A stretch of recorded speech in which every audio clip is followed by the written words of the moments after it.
Een renovatieput van tonnen on euro's. 2 nieuwe damwanden in de Waadzee, veiligere bregen naar de boordonlisplakken en de herstructurering van de Waddenhaven op Schiermonnikoog. Zo vlak voor het vaarseizoen.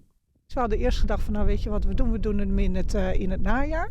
En we hebben hier een stichtingbestuur die ons helpt om de jachthaven te exploiteren. En die zeiden doe het maar liever niet in september, maar doe het maar aan het begin van het jaar. Want dan kunnen meer mensen gebruik blijven maken van de jachthaven.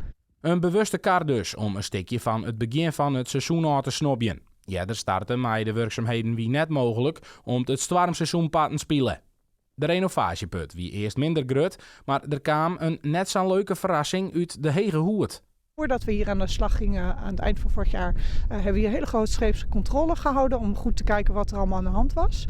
En van de damwand aan de zuidzijde hier achter je, daar kunnen we dwars doorheen kijken. Dus dat wisten we. Dat moet zeker aangepakt worden. En we hadden gedacht aan de noordzijde van dat kan nog wel even. Dus dat doen we in tweede instantie. En dat bleek niet het geval te zijn bij controle. Je zult ook straks kunnen zien dat een gedeelte van eigenlijk de kade verzakt is. Nou, dat levert situaties op, dat willen we niet. Het moet wel veilig zijn voor de mensen die hier op de bootjes stappen en hier van de bootjes stappen. Dus dat pakken we dan direct in één keer goed aan. De bootjemeesten kunnen in de maaienvakantie wetten plak in de vernijde jachthaven van het eiland.